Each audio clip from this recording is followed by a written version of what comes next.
What is up, guys? Team Jadat here. We're going to explore the technology of RFID implants and other implantable devices. The fascination and study of the human body and its limitations is one of the greatest scientific pursuits in history. Humans still continue to seek improvements to themselves so that they may remain dominant in the world. The role of humans and their impact on the world and its inhabitants is ubiquitous. The ability to become self-aware, create machines, create art, and to ponder existential thoughts is unique to only humans. RFID chips are among the first wave of chips that can be implanted inside of the human body. These chips possess the capability to communicate with other devices through the use of radio frequency signals. Similar to barcodes, RFID tags can be used as an identification method or tool for objects. The applications of RFID technology is wide and expansive and will only continue to grow in the future. In particular, RFID tags may see rapid expansions in inventory spaces. Retail giants such as Walmart and Target already use RFID tags in order to identify shipments and specific objects. What if one day we are able to track each other through the use of RFID implanted chips? We will be exploring these thoughts, exploring the implications of RFID implants, and what this means to our religion in becoming the beast. Bottoms up, and the devil laughs. The concept of augmenting the human body to function in different ways than intended by our Maker has been around for a very long time. Even basic concepts like weight training or taking supplements could be seen as a form of human augmentation. Looking back, it seems like a lot of the technological advancements mankind has come up with have been centered around the concept of making life more convenient for us. Take inventions like the sticky note, or headphone dongles, or smartphones, or book lights that clip to the back of your book to help you read the pages in your book. These inventions provide convenience to us in ways we couldn't imagine, and quite honestly, thinking about life without them is borderline impossible. A lot of technology's advancement seems to be geared toward modifying human life in some capacity. It only makes sense that technology will then direct its advancements toward directly modifying us as biological individuals. Take something like the medical pacemaker. It's been around since the 20s when two Australian engineers put together a device that could fit inside the human body and stimulate heart rhythm to normalize a regular heart rhythm. This is an example of a way when technology has directly modified us in a physical way. And further on this presentation, we'll be looking at some ethically questionable ways that technology does that currently and in the future. A prime example of humanity's desire for extra convenience through the use of technology would be something like the credit card. When the credit card first came about, its adoption rate was obviously quite low. However, in the years to follow, it grew exponentially.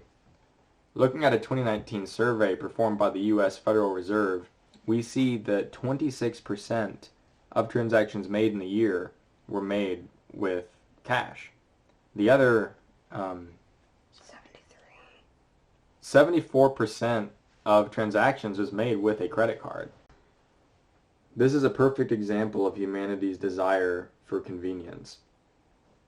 In fact, you can actually purchase RFID implants right now that have EMV technology enabled on them, allowing you to make purchases with them. Additionally, there are thousands of Swedes. These Swedes have RFID implants installed due to them working at a company that offered it. This allows them to gain entry into their workplace as well as purchase things from the local cafeteria. These technologies, while impressive, also pose some ethical risks. Revelation 13, verse 17, predicts implants as a potential for the future. It calls this the mark of the beast in this verse. and that no man might buy or sell, save he that had the mark, or the name of the beast, or the number of his name. This begs honest question into the ethical ramifications of implants as a means of trade. If something like RFID implants is mandated on any level, is it ethical? What are the possible ramifications of mandating something like this technology? And what do we do about it if we deem it unethical? Will corporations step aside as we say this isn't something that we should do? I doubt it. RFID implants, a beastly technology that may be as beastly as the beast inside of you. Currently, many people see the implications of RFID implants as not only religiously compromising and morally compromising, but we are also concerned about the dawn of a new era in which Big Brother privacy concerns are becoming more real. There is a general misconception about these RFID implants that they will have GIPIS capabilities and could be prone to malicious abuse such as hacking and DDoSing into the chip itself and tracking your locale. There are two general categories of these RFID integrated circuits. There are active and passive devices. Active implants are the bigger of the two categories and offer longer ranges for the transmission of power. Active RFID and GIPIS technologies can be a combined technology since both need an internal power supply to run. However, they are bound by the limitations of RFID range. This is typically used in the form of asset tracking for tracking items in a fixed location, such as the length of a football field.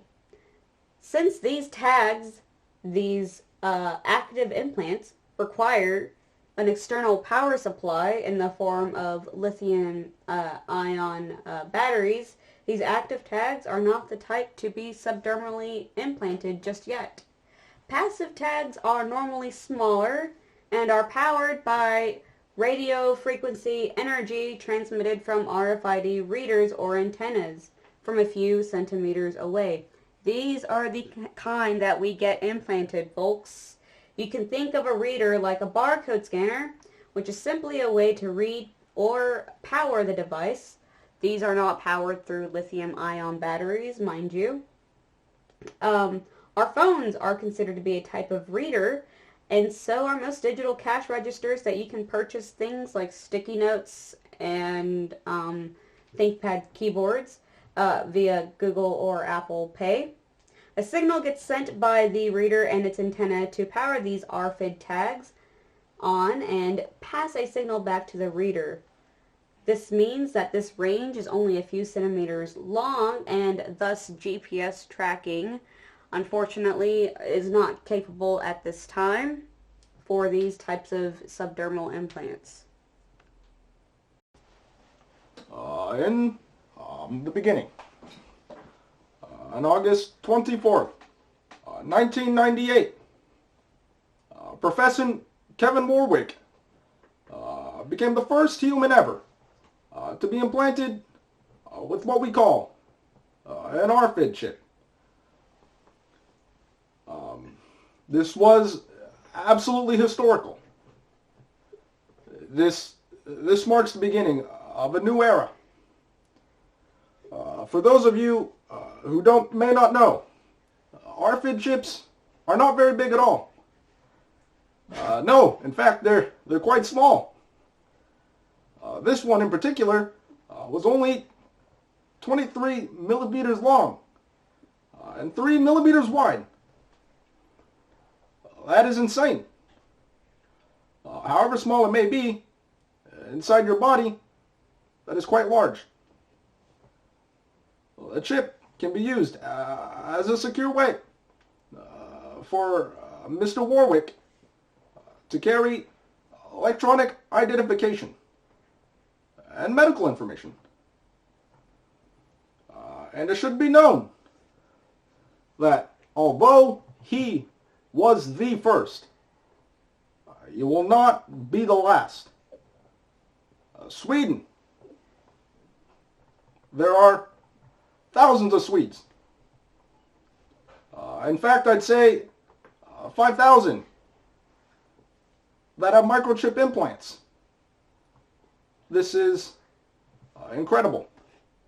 As you can see, microchip implants have come a long way since their inception on August 24th of 1998. And this leads us to the second book in what we call the adventure of RFID implants. RFID technology has begun to expand across the entire Earth. Since their creation, they've only rapidly expanded. They're used everywhere, in your phones, in your TVs. Who knows? They might be in your computers too. But in 2018 alone, there was $11.5 billion worth of RAIN RFID labels that were sold across the earth. And that number is not stopping. No, it will rise to 24.5 billion in 2020. The spread of RFID tags is not just because certain electronics demand it. No, in fact, they have other uses. See, earlier we stated that these RFID chips could be used for electronic identification. Identification for what, you ask? Well, the U.S. Department of Agriculture passed a proposal that all cattle and livestock would eventually have to be microchipped so that we may tell one cow apart from another cow. Wow. Today, these RFID implants aren't just for businesses. They can also be purchased by consumers who I assume to be like you and me. These implants are actually quite easy to install as well. As we said earlier, there are a lot of these RFID implants that are obtainable just by normal people. So if we look here, there's a website, dangerousthings.com, that advertise RFID implants that you can buy and install yourself into your own body. Now, looking at some of these pictures, these are some incredible sales. For example, this here lists a cyborg transformation kit for $45, and it's marked nearly half off from the original price. Another one is also on sale for $55, and there's a bundle for $200. See, before we learned about this, we would have thought implanting a microchip in your body would be insanely expensive, like all medical procedures here in the US. But no, these chips are quite cheap, and there are experts out there who will install it inside of you for maybe $100. So it goes without saying that with deals like these, becoming the beast is just so much easier. In fact, it might be so easy that it becomes tempting for some. The beast of the future? Yes. Potential for tracking through implants? Perhaps. We don't know if the government has the ability to track us through implants in our skin. Perhaps they have a satellite that can is strong enough in order to track implants in people, perhaps like a large population like the Swedes, if they can track people from other countries, what are they doing to us? What about passive versus active ARFID? Passive ARFID is when the chip itself does not actively connect to the reader until the reader is close by. An active ARFID is actively giving out signals. Use cases of ARFID implants.